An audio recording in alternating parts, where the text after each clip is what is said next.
Hi, ನಾನು Preetham from Tech Booster Kannada. ಇವತ್ತಿನ ಭಾನುವಾರದ ಮತ್ತು ನನ್ನ ಮೊದಲನೆಯ ಟೆಕ್ ನ್ಯೂಸ್ಗೆ ಸ್ವಾಗತ ಸುಸ್ವಾಗತ.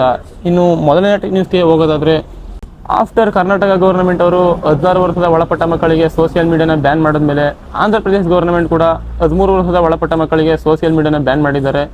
ನಮ್ಮ ಕರ್ನಾಟಕ ಗೌರ್ಮೆಂಟ್ ಅವರು 16 ವರ್ಷದ ಒಳಪಟ್ಟ ಮಕ್ಕಳಿಗೆ ಮಾಡಿದರು, ಆದರೆ ಆಂಧ್ರ ಪ್ರದೇಶ ಗೌರ್ಮೆಂಟ್ ಅವರು 13 ವರ್ಷದ ಒಳಪಟ್ಟ ಮಕ್ಕಳಿಗೆ ಸೋಷಿಯಲ್ ಮೀಡಿಯಾನ ಬ್ಯಾನ್ ಮಾಡಿದ್ದಾರೆ. ಎಷ್ಟೇ ಬ್ಯಾನ್ ಮಾಡಿದ್ರು ಕೂಡ ಮಕ್ಕಳು ಅವ್ರ ಅಪ್ಪ ಅಮ್ಮನ ಅಕೌಂಟ್ನ ಯೂಸ್ ಮಾಡಿಕೊಂಡು ಸೋಷಿಯಲ್ ಮೀಡಿಯಾನ ಯೂಸ್ ಮಾಡೋದನ್ನು ಬಿಡಲ್ಲ. ಸೊ ಇರಲಿ. ಇನ್ನು ಈ ಲಿಸ್ಟಲ್ಲಿ ಮುಂದಿನ ನ್ಯೂಸ್ ನೋಡೋದಾದರೆ, ಕರ್ನಾಟಕ ಗೌರ್ಮೆಂಟ್ ಅವರು ಕಂಟೆಂಟ್ ಕ್ರಿಯೇಟರ್ಸ್ಗೆ KYC ಮಾಡಿಸಲೇಬೇಕು ಅಂತ ಹೇಳಿದ್ದಾರೆ. ಕಂಪಲ್ಸರಿ ಅಂತ ಹೇಳ್ತಾ ಇದ್ದಾರೆ. ಯಾಕಪ್ಪ ಅಂತಂದರೆ, ಸೋಷಿಯಲ್ ಮೀಡಿಯಾ ಪ್ಲಾಟ್ಫಾರ್ಮಲ್ಲಿ ಫೇಕ್ ನ್ಯೂಸ್ಗಳು, AI ವಿಡಿಯೋಸ್ಗಳು ಜಾಸ್ತಿ ಆಗಿರೋದ್ರಿಂದ ಕರ್ನಾಟಕ ಗೌರ್ಮೆಂಟರು ಒಂದು ಒಳ್ಳೆಯ ಡಿಸಿಷನ್ನೇ ಮಾಡಿದ್ದಾರೆ ಅಂತ ಹೇಳ್ಬೋದು. ಲಿಸ್ಟಲ್ಲಿ ಮುಂದಿನ ನ್ಯೂಸ್ ನೋಡೋದಾದರೆ, ವಾಟ್ಸಪ್ ಗ್ರಾಹಕರಿಗೆ ಒಳ್ಳೆ ನ್ಯೂಸ್ ಅಂತಲೇ ಹೇಳ್ಬೋದು. ಮೊದಲೆಲ್ಲ ವಾಟ್ಸಪ್ನಲ್ಲಿ iOS to Android chat backup ತುಂಬ ಕಷ್ಟ ಆಗ್ತಿತ್ತು. ಈಗ iOS to Android chat backup feature ವಾಟ್ಸಪ್ನವರು ಕೊಡ್ತಿದ್ದಾರೆ. ಮತ್ತು ಮೊದಲು ಐಫೋನಲ್ಲಿ ಓನ್ಲಿ ಒಂದು ವಾಟ್ಸಪ್ ಮಾತ್ರ ಯೂಸ್ ಮಾಡ್ಬೋದು. ಈಗ ಡ್ಯುಯಲ್ ಸಿಮ್ ಹಾಕೊಂಡು ಡ್ಯುಯಲ್ ವಾಟ್ಸಪ್ ಕೂಡ ಯೂಸ್ ಮಾಡ್ಬೋದು. ಒಂದು ಒಳ್ಳೆ ಫ್ಯೂಚರ್ ಅಂತಲೇ ಹೇಳ್ಬೋದು. ವಾಟ್ಸಪ್ ಮಾತ್ರನೇ ಎಂಡ್ ಟು ಎಂಡ್ ಎನ್ಕ್ರಿಪ್ಷನ್ ಮತ್ತು ಒಳ್ಳೆ ಸೆಕ್ಯೂರ್ ಆ್ಯಪ್ ಆಗಿದೆ ಮೆಸೇಜಿಂಗ್ ಆ್ಯಪಲ್ಲಿ. ಇನ್ನು ವಾಟ್ಸಪ್ಪಲ್ಲಿರೋ ಮೆಸೇಜ್ಗಳನ್ನು ಬೇರೆ ಬೇರೆ ಪ್ಲಾಟ್ಫಾರ್ಮು ಕೂಡ ಅಪ್ಲಿಕೇಶನ್ಗಳಿಗೆ ವಾಟ್ಸಪ್ ಚಾಟ್ಗಳನ್ನು ಟ್ರಾನ್ಸ್ಫರ್ ಮಾಡ್ಬೋದು ಅಂತ ಹೇಳ್ತಿದ್ದಾರೆ. ಗೊತ್ತಿಲ್ಲ ಅದು ಹೆಂಗೆ ವಾಟ್ಸಪ್ ಅವರು ಒಪ್ಕೊಂಡ್ರು ಅಂತ. ನೋಡೋಣ, ಇದರಲ್ಲಿ ಒಳ್ಳೇದಾಗುತ್ತೆ ಕೆಟ್ಟದ್ದು ಆಗ್ಬೋದು. ನೋಡೋಣ ಈ ಫ್ಯೂಚರ್ ಯಾವಾಗ ಎನೇಬಲ್ ಆಗುತ್ತೆ ಅಂತ.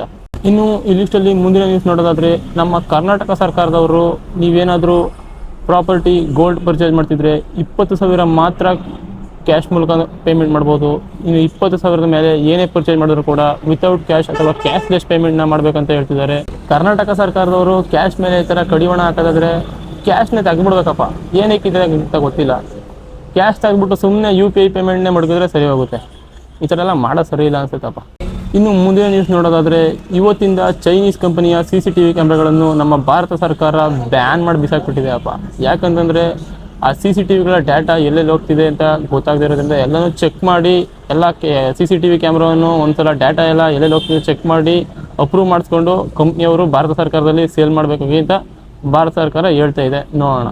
ಮುಂದಿನ ನ್ಯೂಸ್ ನೋಡೋದಾದರೆ, ರೂಮರ್ಸ್ಗಳ ಪ್ರಕಾರ ಆ್ಯಪಲ್ನವರ ಹಳೆ ಡಿವೈಸ್ಗಳು ಕೂಡ ಪ್ರೈಸ್ ಹೈಕ್ ಆಗೋ ಸಾಧ್ಯತೆ ಇದೆ. ಸುಮಾರು 3,000ದಿಂದ 5,000 ಪ್ರೈಸ್ ಹೈಕ್ ಆಗೋ ಸಾಧ್ಯತೆ ಇದೆ.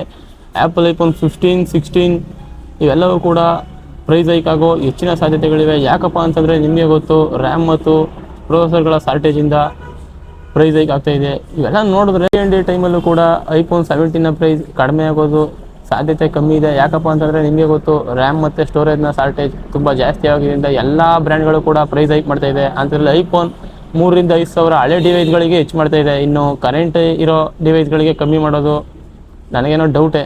ಮುಂದಿನ ಟೆಕ್ನಿಕ್ಸ್ ನೋಡೋದಾದರೆ, ಇನ್ನು ಮುಂದೆ ಆ್ಯಪಲ್ ಮ್ಯಾಪ್ನಲ್ಲಿ ಅಡ್ವರ್ಟೈಸ್ಮೆಂಟ್ ಬರುತ್ತಂತೆ. ಆಯಿತಾ? ಏನಪ್ಪ ಅಂತಂದರೆ, ನೀವೇನಾದರೂ ಪ್ಲೇಸಸ್ ಅಥವಾ ರೆಸ್ಟೋರೆಂಟ್ನ ಸರ್ಚ್ ಮಾಡಿದ್ರೆ ಅಡ್ವರ್ಟೈಸ್ ಮುಖಾಂತರ ಪಾಪಪ್ ಆಗುತ್ತೆ. ಬೇಕಿದ್ರೆ ನಿಮ್ದೇನಾದರೂ ಶಾಪ್ ಅಥವಾ ರೆಸ್ಟೋರೆಂಟ್ ಇದ್ದರೆ ಆ್ಯಪಲ್ ಮ್ಯಾಪಲ್ಲಿ ಪ್ರಮೋಟ್ ಮಾಡ್ಬೋದು. ನೋಡಿ, ಯಾರಾದರೂ ಇದ್ದರೆ ಪ್ರಮೋಟ್ ಮಾಡ್ಕೊಳ್ಳಿ ಬೇಕಾದರೆ.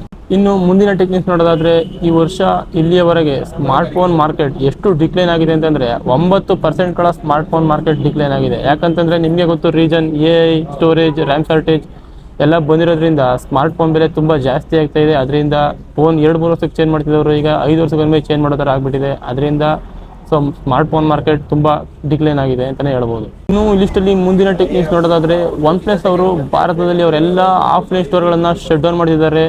ನೀವೇನಾದರೂ OnePlus ಫೋನ್ನ ತಗೊಳ್ಬೇಕಂತಿದ್ರೆ only available in online market only.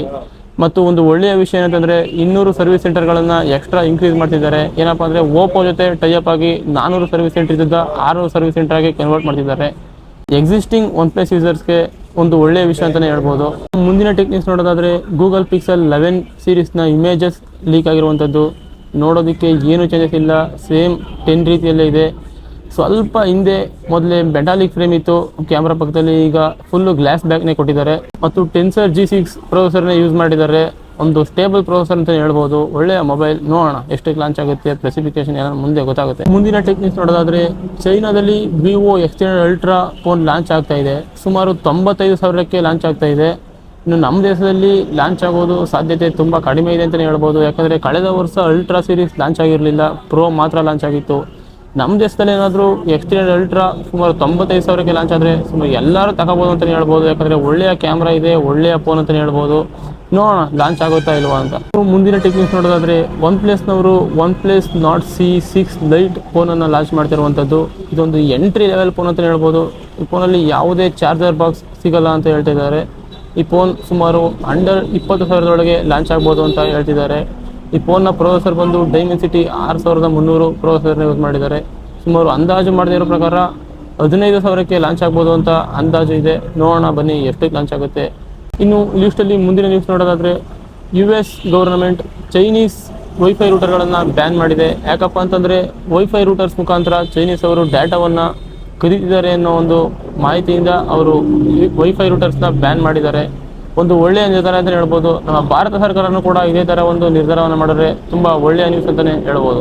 ಇನ್ನು ಈ ಲಿಸ್ಟಲ್ಲಿ ಮುಂದಿನ ಮತ್ತು ಕೊನೆಯ ಟೆಕ್ ನ್ಯೂಸ್ ತುಂಬ ಇಂಟ್ರೆಸ್ಟಿಂಗ್ ಆಗಿದೆ ಮತ್ತು ಶಾಕಿಂಗ್ ಆಗಿದೆ.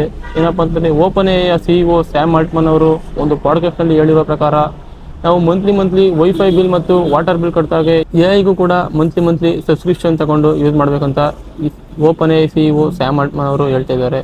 ಇನ್ನು ನೀವೇನಾದರೂ ನಮ್ಮ ಚಾನಲ್ಗೆ ಸಬ್ಸ್ಕ್ರೈಬ್ ಆಗಿಲ್ಲ ಅಂತಂದರೆ ಸಬ್ಸ್ಕ್ರೈಬ್ ಮಾಡ್ಬೋದು ಮತ್ತು ಬೆಲ್ ಐಕಾನ್ ಒತ್ತಬಹುದು. ಸಿಗುವ ಮುಂದಿನ ವಿಡಿಯೋದಲ್ಲಿ.